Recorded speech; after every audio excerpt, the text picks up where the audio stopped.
Forget gurus. Forget anyone claiming to be an online business expert without going through the challenges of entrepreneurship themselves. The Real Money, Real Business podcast is here to prove the best insights in online business comes from your fellow online business builders. We dig into stories of entrepreneurs selling their business on the Empire Flippers marketplace so that you can learn how they made their business profitable, how they overcame obstacles, and what lessons they learned in their online journey. If you want to take your business and your knowledge to the next level, you've come to the right podcast. Let's get started.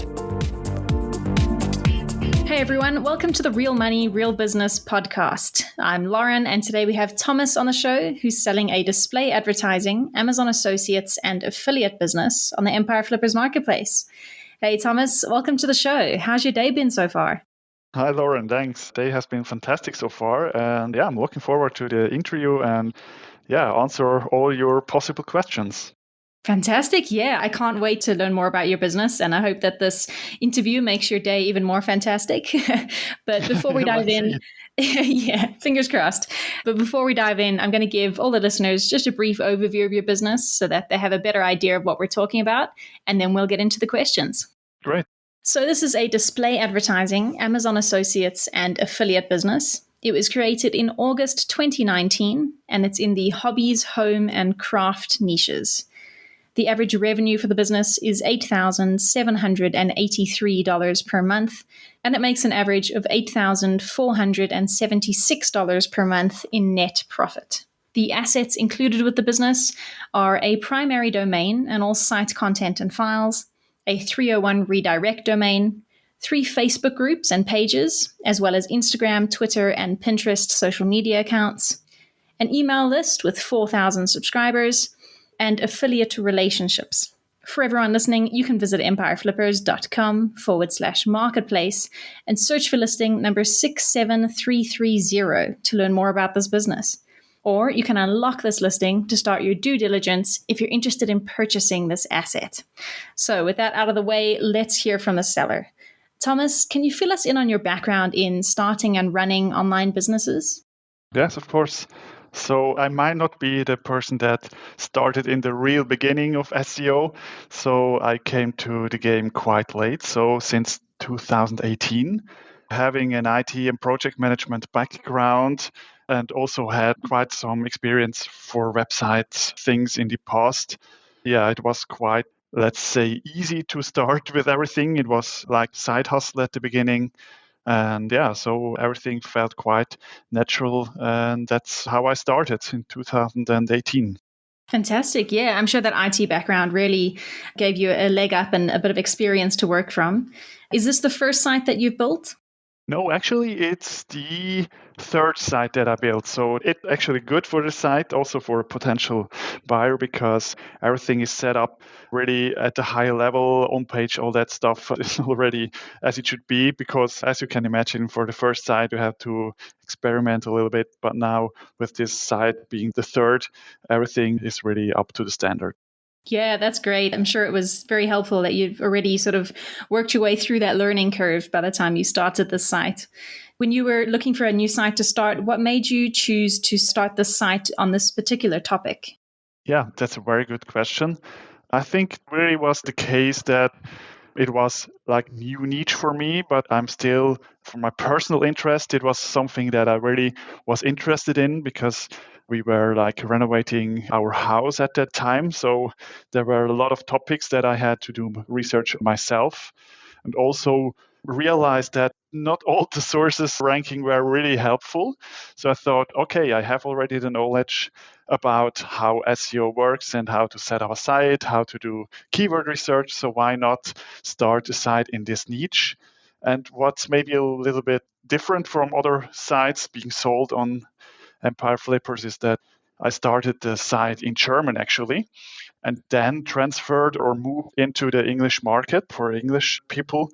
And basically, that's why the site is also a multi-language. Yeah, that's a very interesting fact. Not a lot of businesses have been started in other languages and then moved to English, especially ones that we've sold, as you said.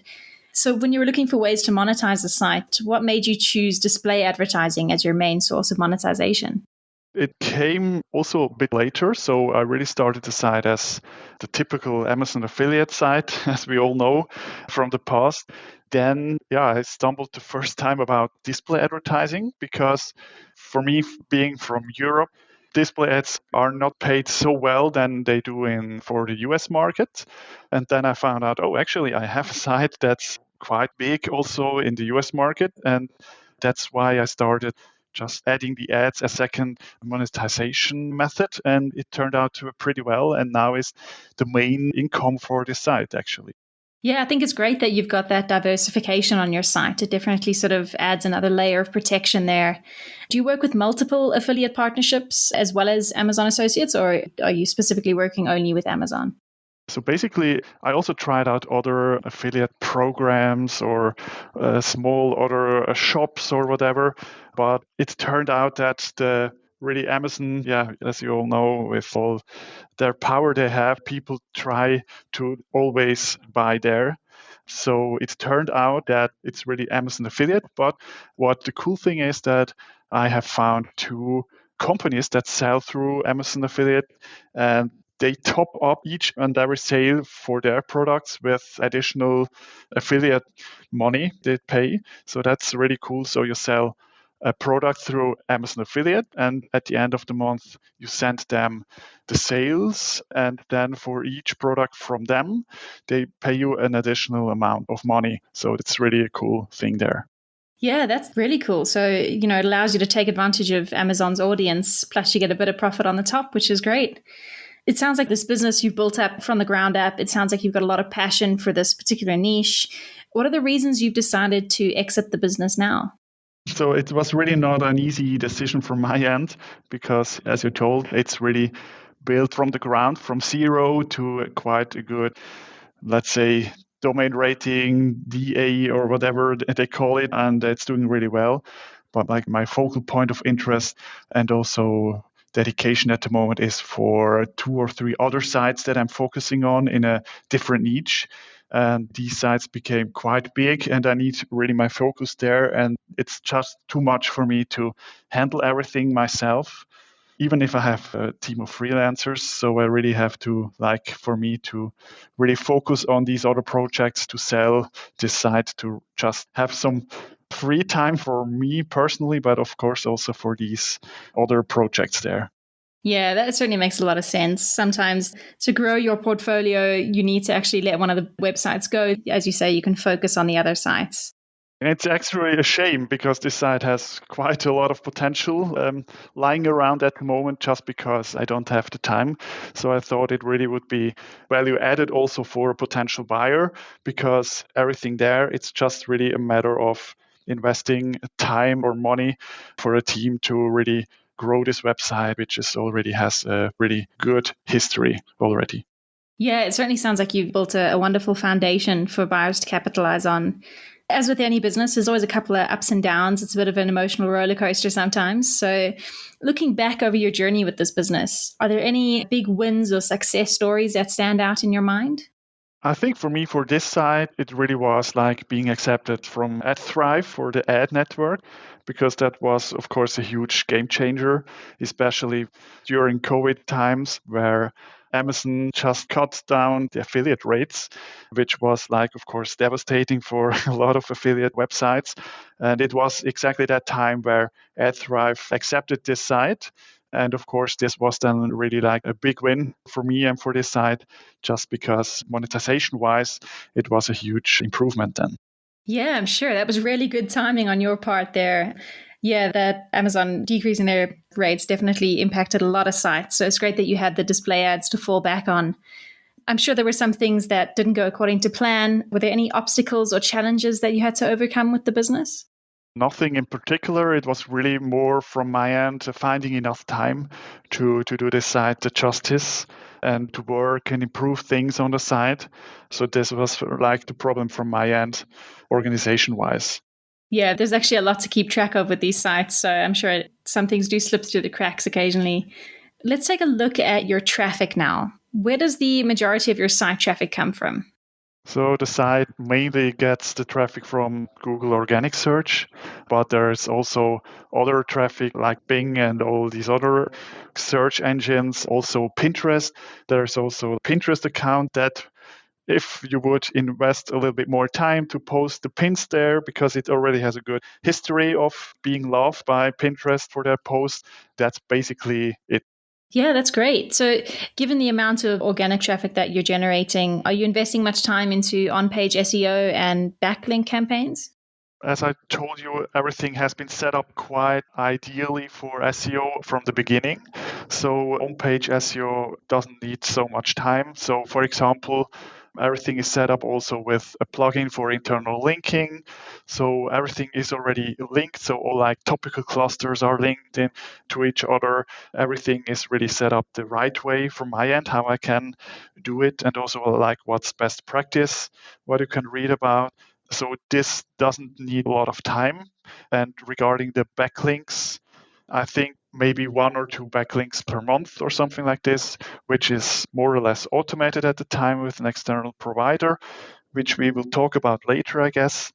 And also regarding maybe the on-page, what's also worth mentioning is that I took the time 1.5 years or a year ago to change also the theme so that also Google Core Web Vitals are into the green zone. So everything there is, I would say, perfectly set up. Yeah, it certainly sounds like you've really built a really great foundation there. You touched on the fact that Pinterest could be a growth opportunity for buyers. What are the other major growth opportunities that you identify for this business that buyers can use to grow the business after they purchased it? That's actually a good question. To be honest, I don't know where to start because I think there are quite a lot of, as you repeated, Pinterest is something that could be good growth opportunity.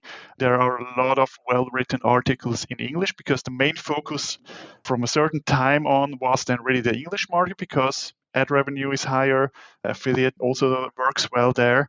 But really, where I see the biggest growth opportunity, and that's really an easy one, is you take the existing English articles and translate them into the other languages the site is available at.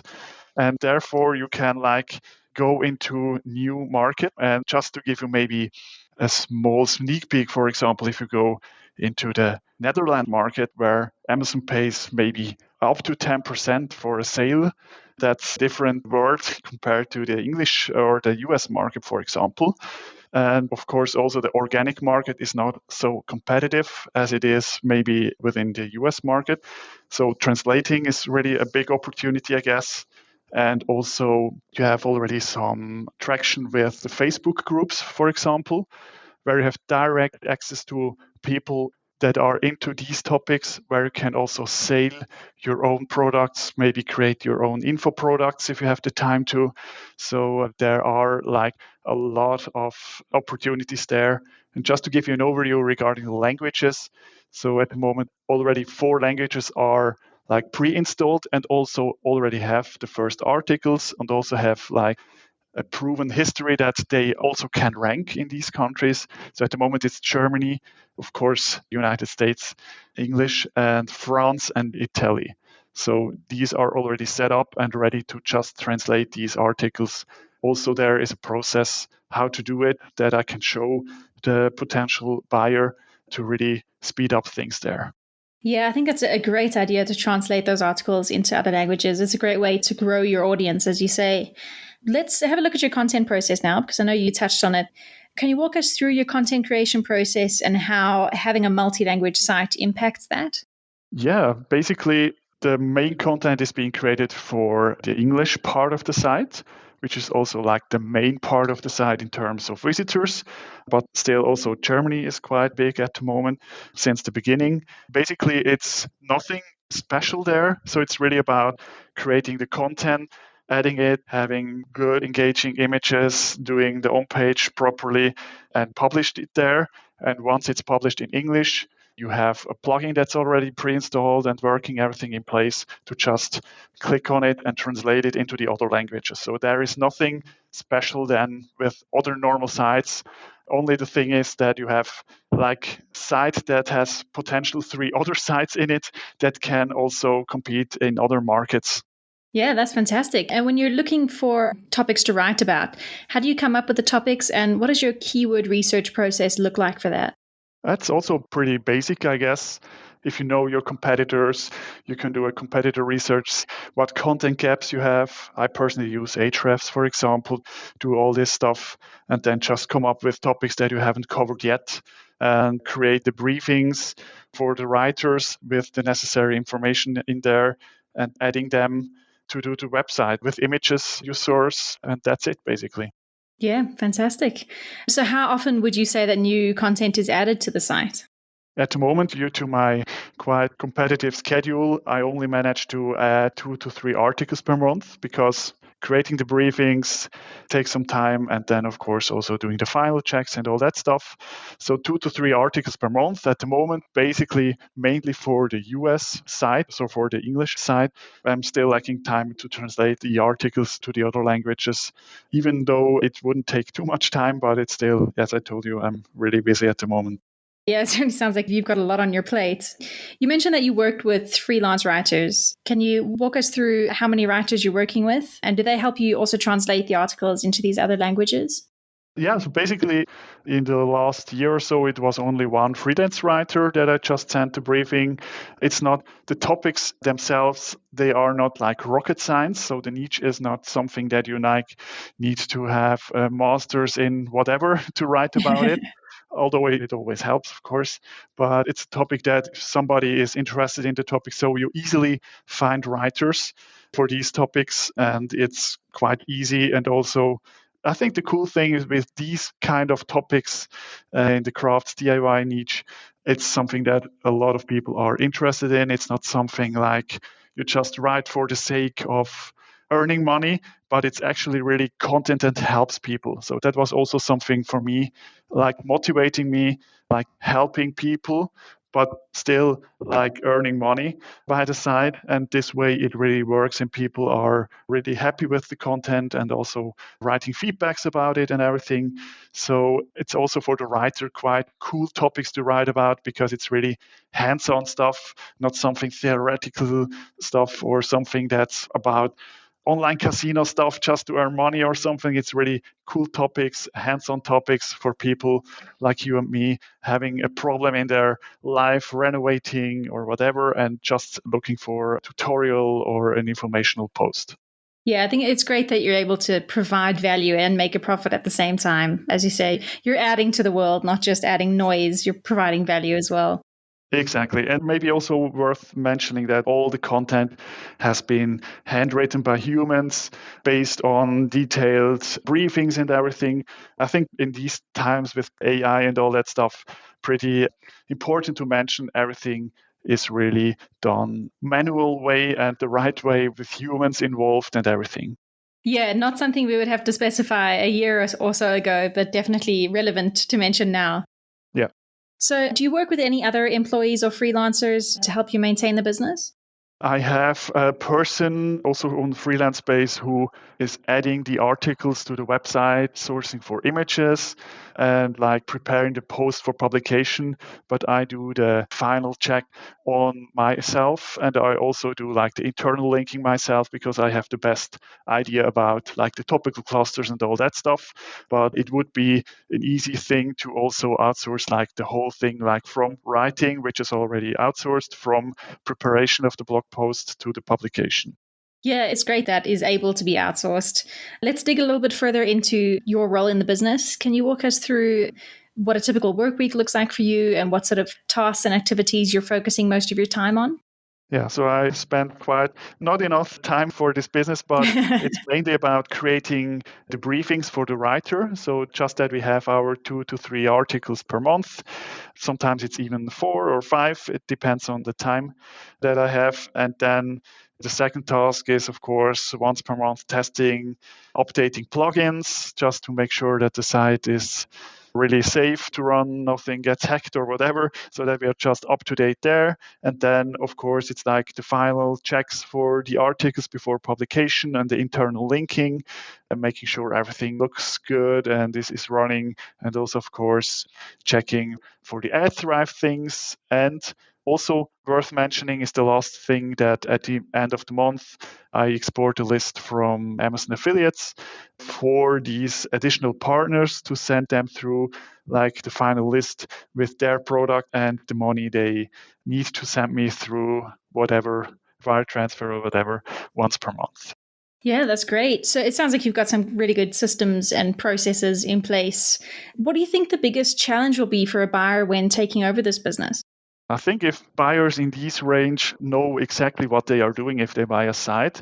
So I don't think the technical side would be an issue or whatever, because everything is pretty standard. The theme is cadence, so everything is really set up the easy way, and it's really easy to take the site and really add just content, really start working on it and improving everything basically. But I think what could be a challenge is maybe the whole translation and keyword research for the other countries. So like what's the biggest thing you could do is also something maybe that could be competing.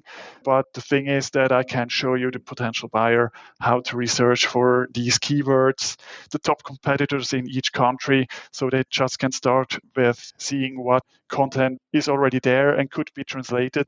I also can guide through the whole process of the translating stuff. So it's really not the manual thing, so it's pretty much automated. So this could be the biggest challenge at the beginning, but I can give support for these topics. Yeah, I think having your knowledge to draw on will be a huge asset for the buyer. What sort of support period are you willing to offer them to help ease them into the business? I think that's something we can discuss if there is a potential buyer and maybe gets an overview what could be things that we need to talk about. Basically, it's the standard support time that Empire Flippers guarantees, but I'm always open to talk and help also additionally if anything is needed or whatever. That's not an issue at all. Yeah, that's great. As I say, I think that'll be a huge help for the buyer. When it comes time to negotiating with the buyer about the details of the sale, would you be open to something like an earn-out agreement? For me, because I really need to focus on the new project, it really would help me to have just direct sale without any other additional agreement. But if there is a potential buyer, I'm always open for a discussion and see what could be a good solution. So preferably it would just be a plain sale. But if there is any things going on, I'm always open to talk about anything. Yeah, fantastic. And would you commit to a non-compete agreement? Yes, I would. I think this is also something that we would need to have a quick conversation about. So I don't plan to start a new site in this exact niche or whatever. That wouldn't be an issue, but it's still worth mentioning that I have two other sites that have some topical overlaps because they are in maybe neighboring niches and have some articles that are also on this site I sell.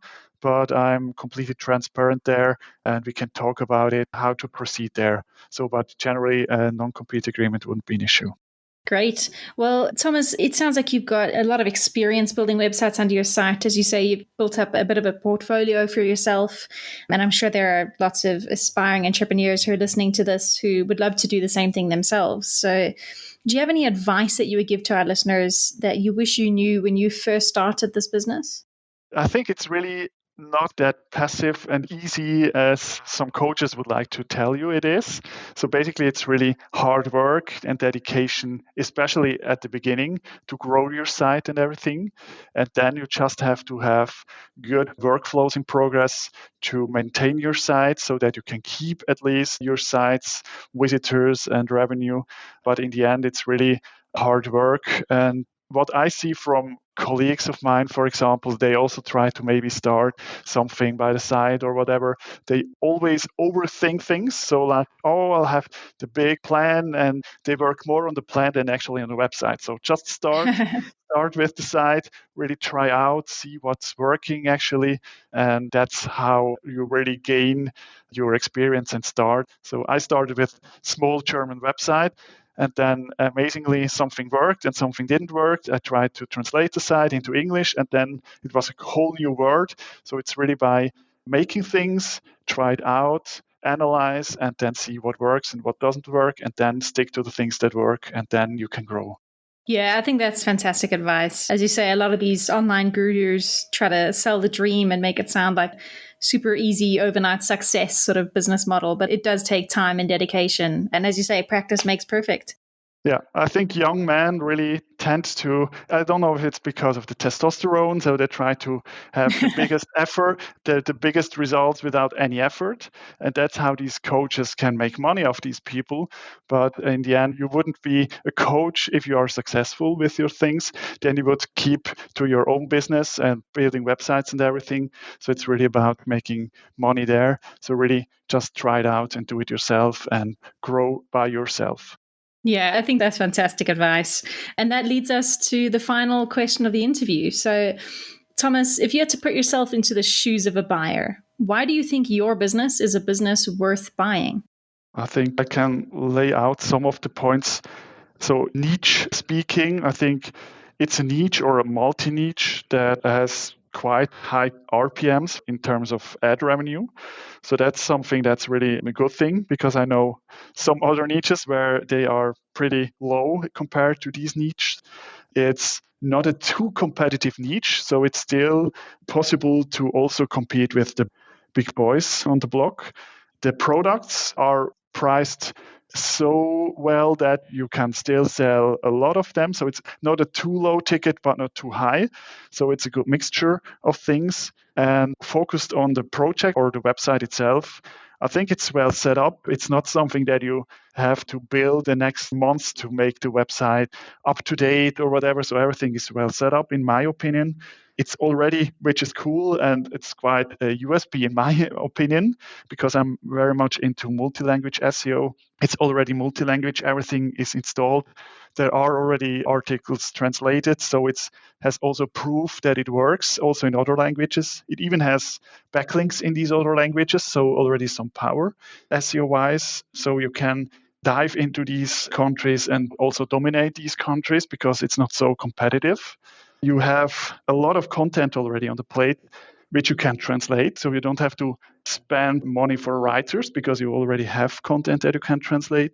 It has a stable history in terms of visitors and earnings. And you have additionally also email contacts from the newsletter. You have Facebook groups to directly communicate with these potential buyers or buyer group. So I think, just to lay out some of these things I see which speaks for this website. Yeah, that's such a great list of positive aspects that you've just mentioned for the site. It certainly sounds like you've laid the groundwork for a buyer to come in and really take this business to a next level. So it certainly sounds like a wonderful asset. I also think so, but I think the buyers just have a look at it and then see, and I'm always open for a discussion, for a talk, to also get into other possible questions or having a look at the site or whatever. So I'm open for everything. That's great to hear. Is there anything else that you'd like to share with our listeners about your business that I might have missed? No, I think you have covered pretty much everything. Everything has been answered so far. Yeah. Fantastic. Well, thank you so much, Thomas, for coming onto the show and giving us some more insight into you and your business. It's been an absolute pleasure talking to you, and I really appreciate you taking the time out of your day. You're welcome. Thank you very much for having me. And it was really a great experience. I'm so glad. I had a great time talking to you.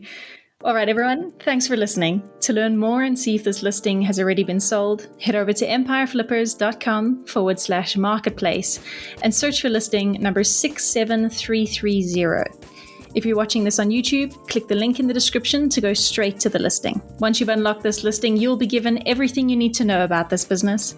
So until next time, enjoy your digital journey.